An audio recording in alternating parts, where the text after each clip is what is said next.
I am investigating your mother-in-law's death. It doesn't need investigating. She died quite naturally. I think not. If I might have a few moments with your husband. I have a good mind to call our consul. Oh, that's your right. I mean, if you object We to don't. my... I'll wait in the lobby. Thank you very much.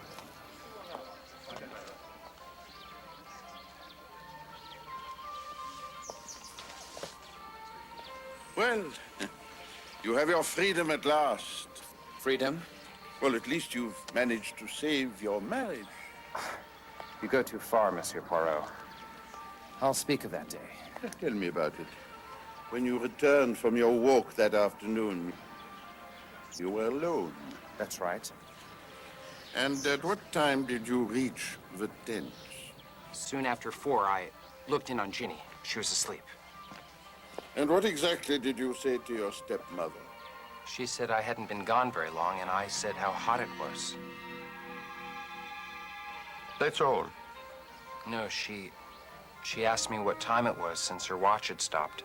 I took it off her, wound it up, and set it to the correct time. Which was? Just 4:15. And then? Then I asked her if there was anything she wanted. She said no. She was rather tired. Soon after that, I left her to join Carol and Ginny at the excavations. And she told you of no annoyance caused by an Arab boy? No, she didn't. No, you saw no one of that description, an Arab boy. Not a soul, except down below, of course. Yes, of course. Well, thank you very much indeed, Mr. Boynton. No, if I may have a few moments of your wife's time.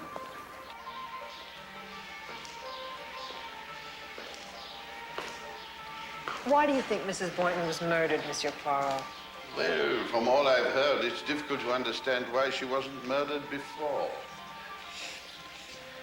I don't regret her death, but I do feel responsible. My married life has not been particularly happy, Monsieur Poirot. I came to the Boynton house a poor girl, hoping to pay for the rest of my nurse's training by taking care of the old lady. I fell in love with Lennox. Mrs. Boynton's condition for letting us marry was that we both continue to stay living with her. I assumed that this would only be temporary, but I underestimated her hold on my husband. So, in the end, I came to a decision. When did you come to this decision? On the afternoon of my mother-in-law's death. I have to tell Emily, darling. I decided to leave Lennox for an old flame, Jefferson Cope. Oh, a flame, perhaps, but hardly an old one. What happened? I returned to the camp about 10 minutes after Lennox. About 4:30. I decided to tell her there and then. Oh, before you told your husband? How did she react? She took it very badly. I refused to listen to her insults and left to join the others. Do you think it was the shock of your decision which killed her? Oh, I got But when did you tell your husband? My husband and I talked down at the huts. Madam, do you by any chance own a hypodermic syringe? I carry one in my medicine chest, but I didn't take it to Qumran. Mrs. Boynton was taking a medicine called digitalis. I usually gave it to her in water. And if she had taken an overdose? Well, it would have killed her, certainly, but she was always very careful, and so was I. You don't think there's any chance the chemist who was making it up might have... It's highly unlikely, Monsieur Poirot.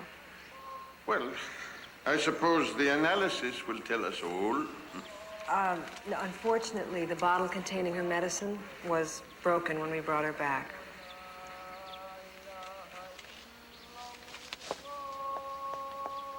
I did not kill my mother-in-law, Monsieur Poirot. She was alive and well when I left her. We've all suffered for so long. What good does it do to bring ruin and misery to the lives of innocent people? But who are these innocent people? At least one of you is very guilty indeed. Good day, madame.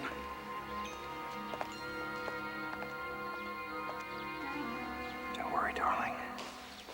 Room 21. Certainly, sir. Mr. Cope, I thought that Colonel Carberry's representative asked you not to leave Jerusalem. Yes, sir. I have Colonel Carberry on the line.